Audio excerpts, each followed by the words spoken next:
back to another episode of the Junkyard Dawgcast, a breaking news episode of the Junkyard Dawgcast. I'm your host, Jordan Hill. Got Kipp Adams and Ben Wolk with me here on this Sunday afternoon, and we've got a playoff bracket to talk about. The Georgia Bulldogs are the number 3 seed in this playoff.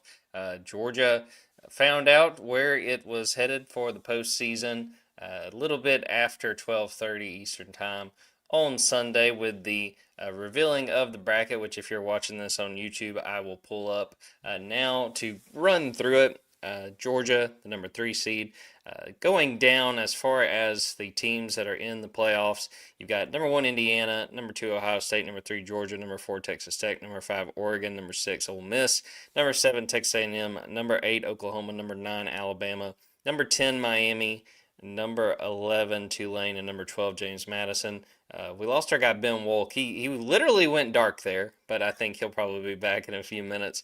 Georgia is headed to the Sugar Bowl. They will play the winner of Ole Miss Tulane, and that will be Georgia's second consecutive trip to the Sugar Bowl. Wanted to look up the other bowl assignments of the 4 teams that will have a bye, and the other 4 teams that are on bye. Indiana's headed to the Rose Bowl. They will play the winner of Alabama, Oklahoma. Ohio State is headed to the Cotton Bowl. They will play the winner of Miami, Texas A&M, and then Texas Tech is headed to the Orange Bowl, and they will play the winner of Oregon, James Madison. So we'll start this episode, and we're going to talk Georgia specific, but then we'll talk about the path forward for Georgia. We'll talk about how the bracket came together. Did the committee get it right? Who won out? Who got screwed? And then we'll probably take a break and then come back and actually work through this bracket and determine who each of us thinks is in the national title game and who we think is playing for the national title and who winds up winning the national title. But I'll start with you, Kipp, and we're talking Georgia specific. Georgia comes in at number 3 after winning the SEC. What do you think about their placement in this bracket? And then the matchup against either Ole Miss or Tulane in New Orleans. As far as the actual bracket placement, I don't think you could have asked for a better seeding if you are Georgia. I think it's pretty – I mean, on paper, it's all we can talk about is how it looks. I mean, the game still has to be played, and that's what Kirby will spend the next month talking about. But the matchup just seems – be one that where Georgia should be in pretty good shape to, win at least one college football playoff game this time around. And so I think overall we kind of knew as far as seeding that it would be either a 2 or a 3. And, you look at the teams that, Ohio State's going to have to play versus the teams that Georgia has to play, having already played one of them. And that team, going through a coaching change. Well, I mean, both teams. So it seems like you're taking on teams that are going through changes and trying to prepare for a playoff. I think for Georgia, it just sets up very well overall. My thinking on just the fact that if we're going to break down a 2 versus 3, it's not to me. It kind of doesn't make sense. We talked about how these conference championship games have to mean something. And I think the one thing that was decided over the last 24 hours is that in the terms of the college football playoff, they don't really mean too much. Yeah, I think the biggest thing, and we can get into the bracket as a whole, I think why Georgia stayed there at 3 is the fact that Ohio State has 1 loss, and it was to the number 1 team in the country. So they felt like, and it was by 3, I think. So I think that was why. I don't know that I have a big problem with Georgia being at number 3. Will be interesting. I'm expecting it to be Ole Miss when it's all said and done. Ole Miss has already played Tulane once this year, a 45-10 victory back in September. I do think it'll be closer than that, and you have the element that Kipp outlined. Lane Kiffin is not coaching this. Pete Golding, the new head coach at Ole Miss, leading Ole Miss John Summerall's sticking around with Tulane before he goes and gets started full time at Florida. Ben, you kind of been in and out on this podcast. We love internet, and I'm sorry if I was kind of stumbling over the start of this because he literally went dark. I could see Ben, but it just was kind of a black screen. But you're back with us. Give me your initial thoughts specifically on the Georgia part of this. Them being the 3 seed, them going to New Orleans, and waiting on the winner of Ole Miss and Tulane.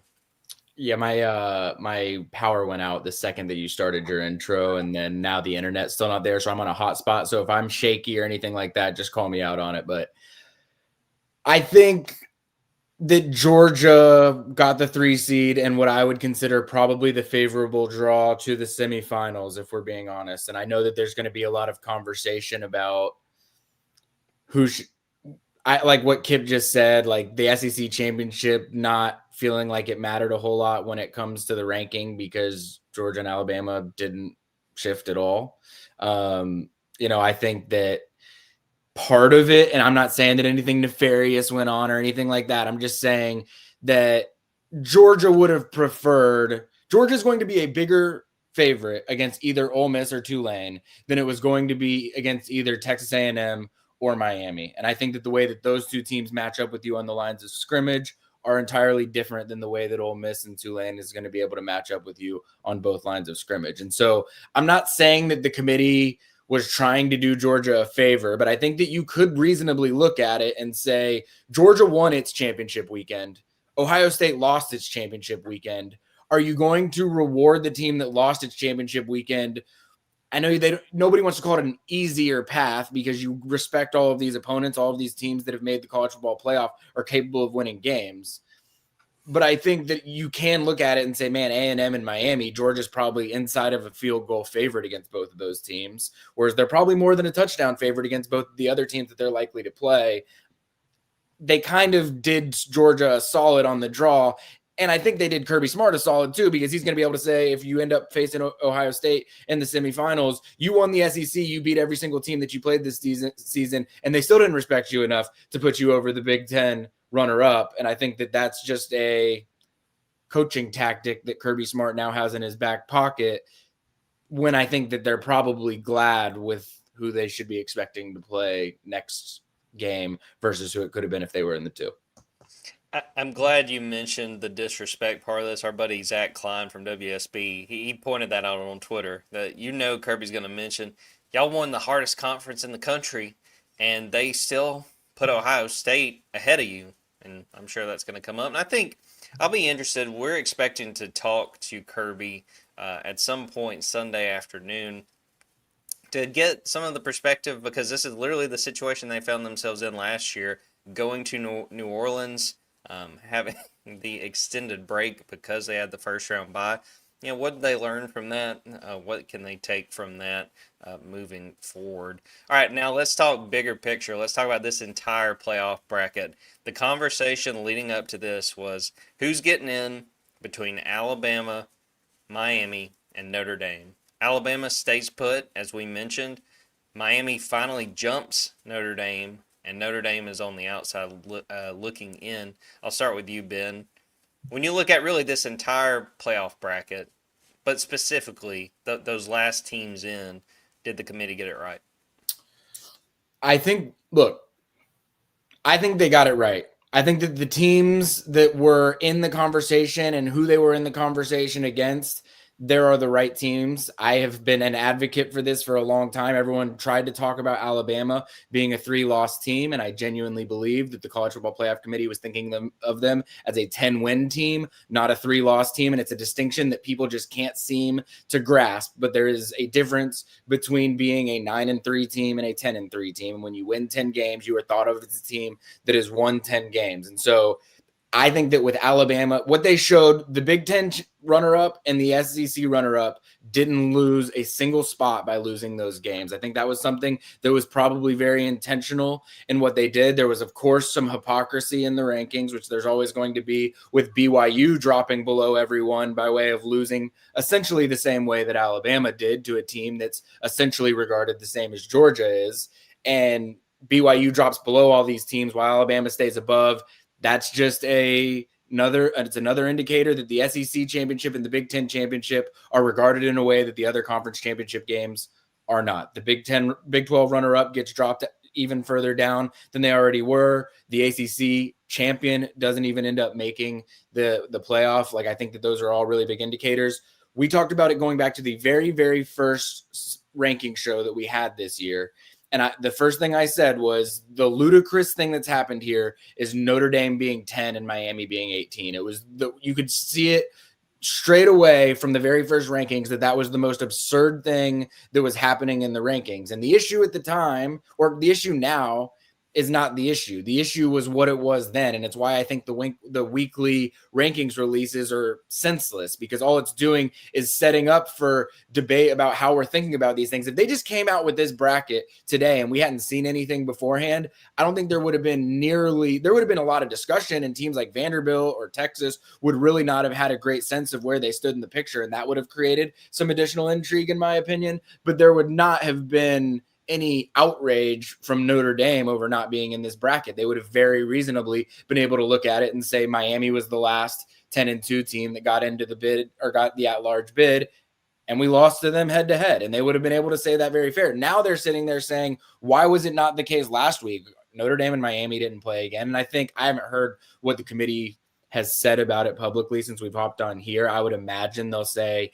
this was the first time where Miami and Notre Dame were butted back to back in the rankings, and we were looking at those two in the rankings back to back. And it was the first time that we had to really exclusively look and say, Miami won this game outright. We have to put them in over Notre Dame. And I think that's what they'll go with. And that's not going to be happy. Like, Notre Dame's not going to be happy about that. But I think that the bracket is what it should be in the end, personally. Yeah, I think you're right that they're going to lean on the crutch of, well, we finally put these two together, which is silly and nonsensical. But I think I mentioned this earlier in the podcast. I mean, I thought it was a matter of time they would course correct and put Miami ahead of Notre Dame. Now, does that make it right what they've been doing literally the entire time? No. But, at least they did it in the end. I'll give them that. I think on the whole, the bracket looks pretty good. People are upset about Tulane and James Madison. Look, this is a 12-team playoff. It wasn't all that long ago that Cincinnati got in when there were only 4 teams. So I'm perfectly fine with having a couple of group of 5 schools, especially, the ACC has nobody to blame but themselves for Miami being the only team to get in. Really, they should be satisfied they got Miami in. To have Duke win the ACC title with 5 losses, that James Madison, that's fine with me. And I think Tulane, I am interested in that Tulane Ole Miss game just because Kiffin's not there. What does it look like? But Oregon, I think Oregon's going to smoke James Madison. But on the whole, really my biggest complaint, Alabama doesn't move at all. I was okay with Alabama being in the bracket because I knew they were not going to punish the SEC loser, because the conversation just becomes, well, we got to get rid of these title games, and they were just not going to do that. Who would they have dropped Alabama behind? Miami, who was already behind Notre Dame and BYU and didn't play. That's my thing about it. It's I don't know where Alabama was supposed to fall, especially with Notre Dame falling out. Yeah, but if I'm not mistaken, they dropped BYU a good bit, right? And that's the hypocrisy of it all. But I think that's just they are setting an example for the Big 12 and the ACC and saying your conferences do not matter as much as the SEC and the Big 10. And I think we've all known that for a long time, that's how the football world views it. But there was a very intentional lesson today saying SEC champions, Big 10 champions, or runners-up, I should say, not punished whatsoever. Big 12 runner-up falls behind Miami. So, Kipp, you've been shaking your head a lot. What do you make of just the bracket as a whole and what they got right, and probably more importantly, what they got wrong? To your guys' point, I think the one thing they said was making the SEC championship game means a lot more than the other conferences, is what you're saying. They awarded these teams just for getting in that game because it's the only one where there was no movement.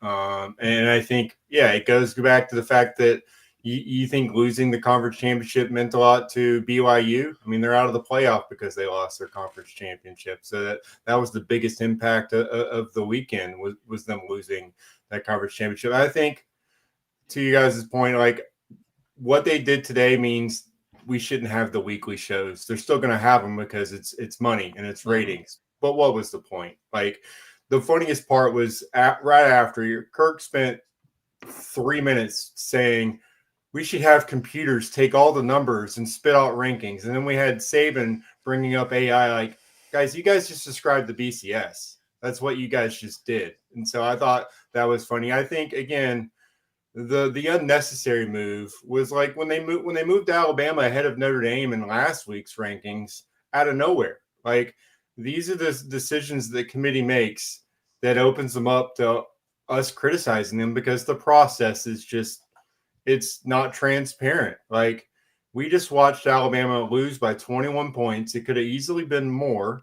They had negative rushing yards, and it didn't impact their ranking, while Notre Dame moves down. And the only team that, like, Notre Dame or Miami both played this weekend that played was Boise State. And they beat UNLV like 38-21. Notre Dame beat them 28-7. So if we're talking about whose resume got better over the weekend, Notre Dame's resume got stronger. Yet they fell behind because they went back there and said, you know what, we don't want to leave the ACC out of this. And so the process doesn't make sense, even if they got it right.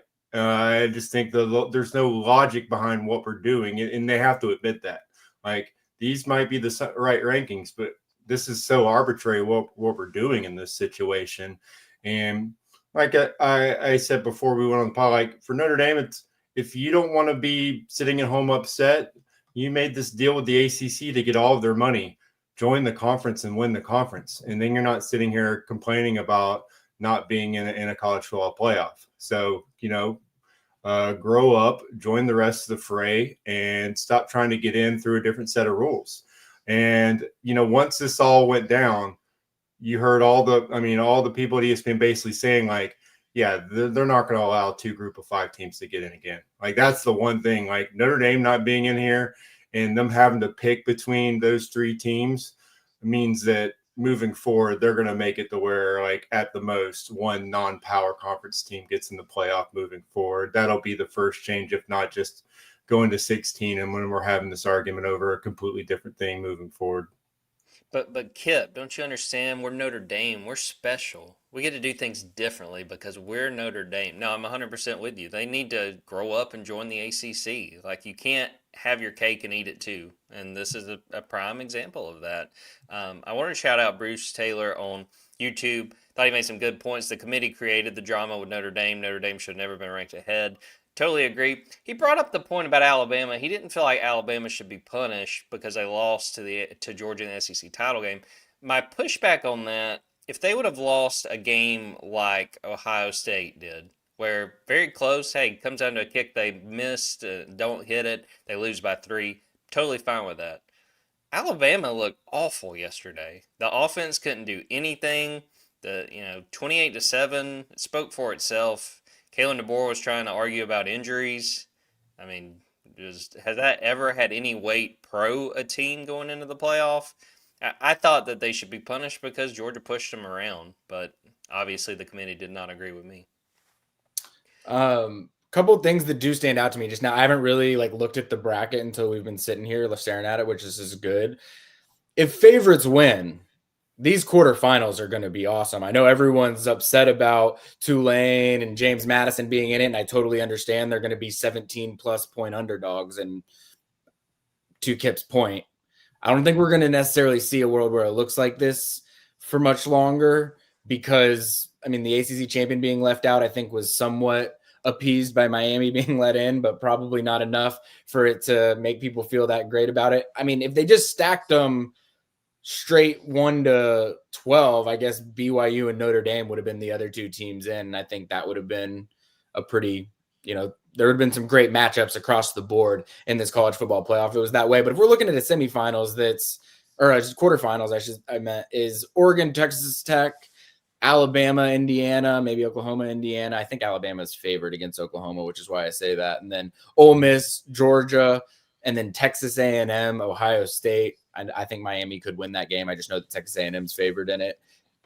there's some great possibilities for what this playoff could look like from New Year's Eve on. And I think that people should be really excited about that. I know there's a lot of people. Sometimes this is the day where everyone gets all worked up over how things played out. And it's just like, now teams have to go win 3 or 4 games to be able to win a national championship. And I think that's ultimately what matters with this 12-team format.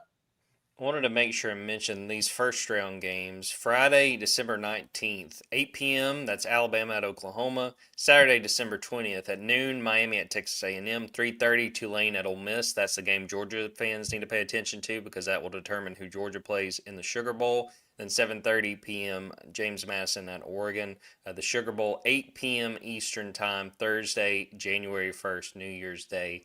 So make sure and mark that on your calendar. Going to take a quick break, come back, and then work our way through this bracket and determine who each of us thinks is going to win the national title.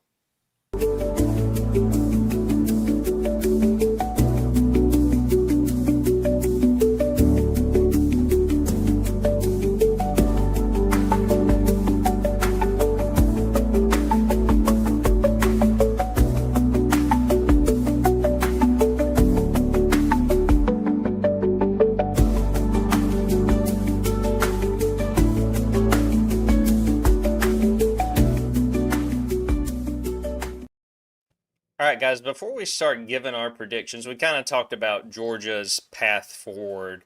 Is there another team that you look at and you say, I kind of like what they would have to do to make a run just as far as the matchups? I'll start with you, Ben. Anyone besides Georgia that kind of catches your attention in that way?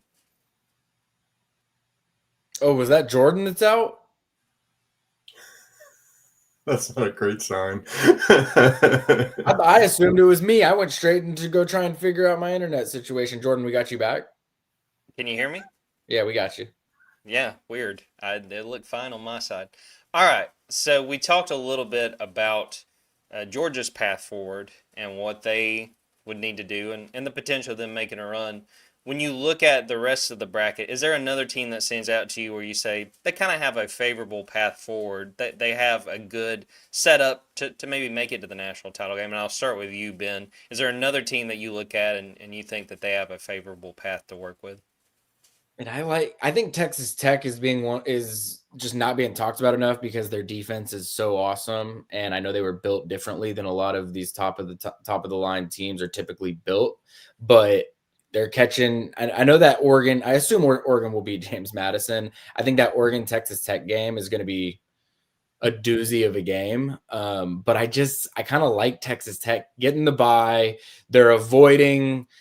I get Oregon's the number 5 team in the country. Dan Lanning, we know, is a great football coach and is going to have a great roster put together. There are other rosters in this bracket that I would say scare me or would worry me more than Oregon's does. And I think the fact that you're getting to a semifinal or you could get to a semifinal where you're not having to play an Alabama or an Indiana or a Georgia or an Ohio State or a Texas A&M or a Miami, like I think that is a real gift. And they've earned that gift. I want to make that very, very clear. But I just think I know Texas Tech can be controversial for some folks, but I would love a world where Texas Tech wins a game or two in this college football playoff. I think that would be really, really cool.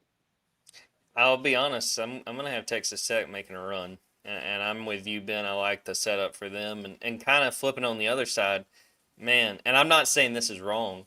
Texas Tech, no, not Texas Tech. Texas A&M. No respect. They lose the one game, the end of the regular season at Texas. You got to play Miami, who I think very well could beat them. And if you win that, congratulations. You got to go play Ohio State. So I don't love that for A&M, but you just, with the schedule they played, that Texas loss, man, it just killed them. And I don't like the setup for their playoff run going forward. Kipp, any other team besides Georgia that you really like their setup? Yeah, I'll be honest. I think Alabama got a great draw. He got a chance to get revenge against Oklahoma, but the winner of that game, I still don't see it. I don't know, man. Like I watched Indiana play Ohio State. It just looked like the Texas Ohio State game from the start of the season. Like it just felt like fool's gold. It just felt like two teams that like could not figure out like I mean, if they both have dominating defenses, we'll find out in these playoffs. But it just looked to me like two teams meandering around. Like there was no dominant team on the field, in my opinion. I mean, the best part about that game was just Fernando Mendoza's post game presser and watching the Heisman odds fluctuate in real time as he was looking straight to everyone's living room and giving his speech. I just think that it does seem like that might be a sneaky path to the semifinals. That as far as the first round games go, I feel like last year's games were kind of snoozers, if I remember correctly, and it seems like we got a couple really intriguing games. Like we could have the winner of the Alabama Oklahoma game.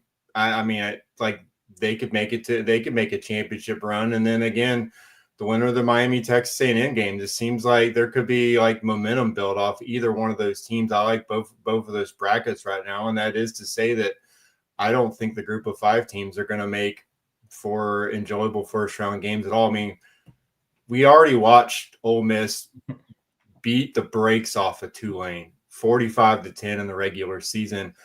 I think that like Vegas cutting that in half, basically. I think it was 17.5 was the early line. I see it being a 3 touchdown win easily in that game. So it seems like we got 2 great games, 2 snoozers, and but to Ben's point, I love the second round matchups, all of them. They just seem like it's going to be like 4 quarter games across the board, which goes back to the fact that we got too many teams in this playoff. It's like we're talking about expanding. We're going to have the 17 and 18 ranked teams mad in a couple of years. But I think right now, if you're Kalen DeBoer, you're breathing a sigh of relief, and you're thinking, all right, I got some things I need to fix here. That SC championship game, like losing an SC championship game could mean more than winning it when we're talking about the college football playoff, because now you see the things that you have to work on over the next month. And then Kirby Smart's always said that he learns more out of a loss than does a win, right? Well, I think Kalen DeBoer learned a lot more over the last 24 hours than maybe any coach in this college football playoff field. No, I do like that point. I think teams learn a lot when they lose, and it makes them self-reflect, and I think that can help Alabama. I know this will never happen, but to the point Kipp was just making, I wish that there was a scenario where the playoff would say, all right, we know there will be a minimum of 4 teams in every playoff, and we will determine at the end, should we have 16 teams? Should we have 8 teams? Should we have 12? They decide it on the last day. They would never do it because of the money and the teams and needing to have things ready for a potential playoff run. But man, could you imagine if you were going into today and you're like Texas A&M and you're like, well, I hope they decide this isn't just a 14 playoff, or we went 11-1 and wasn't able to do anything with it. Yeah, this wouldn't have been a bad 14 playoff year. Wouldn't have been a bad BCS year, probably. Just go Big Ten champs, big SEC champs, though. I think Texas Tech would have been getting a skinny draw on that one. I think Texas Tech has an opportunity to make a run here. So I am excited that they're getting a chance to, show themselves on the national stage. No doubt. All right, let's get into predictions. I will go first unless one of you guys is just like dying to. I don't want to put either one of y'all on the spot. No, go right ahead. All right, so we'll just go with the first round. Oregon over James Madison. Not going to spend any time with that. I'm kind of leaning with Kipp. I'm going to pick Alabama over Oklahoma. I just think Oklahoma's offense, man, it sucks. Like their defense is good, but if you look back at the game that Alabama lost, Alabama turned the ball over too much. So I think Alabama finds a way to win that one in Norman. They move on. Tulane, Ole Miss dispatches of Tulane pretty easily. They move on. I'm going to pick Miami over Texas A&M. I don't really think this Texas A&M team is as good as their 11-1 record indicates. I think Miami's going to be motivated. There is really part of me, man. I know it would have made our lives kind of miserable, but if Georgia had been that 2 seed, and we had the potential of Miami, Georgia, man, which we could have it in the semifinals potentially, but that would have really been something. All right, going on to the quarterfinals. I'm going to pick Texas Tech over Oregon. Like I said, I really like Texas Tech. I think their defensive front's really impressive. I just like what they've done on the whole. I will pick Alabama to beat Indiana. I think, hey, Kalen DeBoer, he's got history in Bloomington. If you guys remember, he was the offensive coordinator way back when. I think Alabama finds a way to beat Indiana. Georgia takes care of Ole Miss. I see that as probably like a 10, 13-point game. I think Ole Miss will make it competitive, but I do think not having Lane Kiffin matters, and I think that Georgia's going to take advantage. And what I think will be an incredible environment, New Orleans with Georgia fans and Ole Miss fans, that would be something really cool. I'll go Ohio State over Miami. Going on to the semifinals, I have Texas Tech beating Alabama. I really like this Texas Tech team, and I think the way this bracket sets up really well for them. I've got Georgia beating Ohio State. I think it'll be much like that semifinal we saw a few years ago in the Peach Bowl. And I got Georgia and Texas Tech, and I'm going to pick Georgia.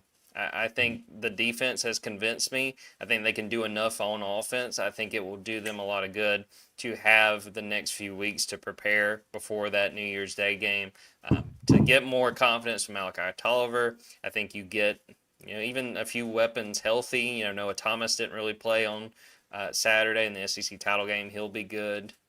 Probably have Ethan Barbour back. Going to try to push to get Colby Young back. I don't know if that's possible, but that at least, as they make a playoff run, that becomes more and more likely. I really like where Georgia is right now, guys. I have them beating Texas Tech and winning the national title. All right, I'll throw it to you, Ben. Run us through your bracket and how this thing plays out.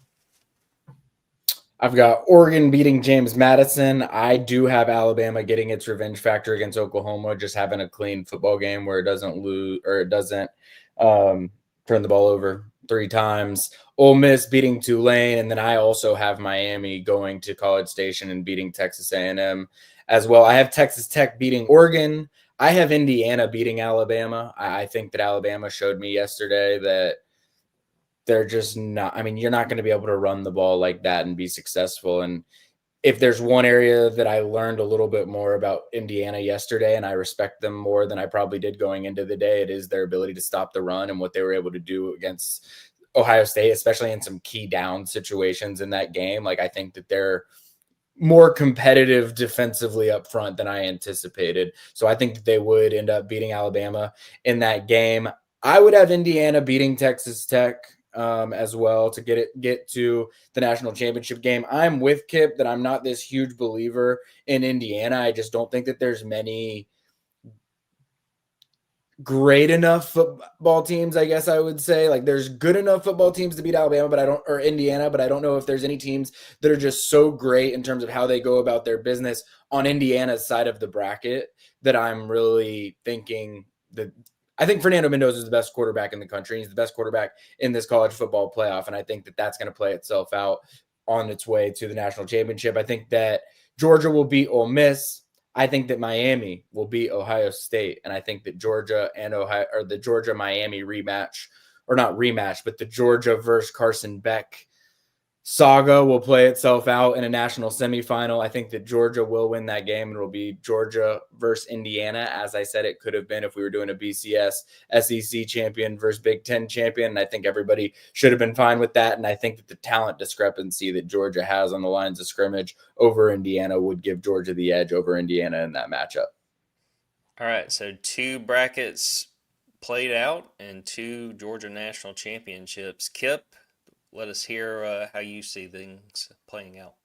All right. Well, I got Oregon winning by, I'll just say 18 points over James Madison. And that's just being a credit to James Madison and what they've done this season. That Oklahoma-Alabama game, I think, to Kalen DeBoer's point, even though we've heard it the last couple of years, and it's never worked before now, funny enough, is talking about injuries. Like, it actually, worked this time. Again, if we were talking about 12-team playoff a couple of years ago, the team that lost the SEC championship game in Georgia, getting healthy with a Brock Bowers and Larry McConkey, would have ran through that bracket.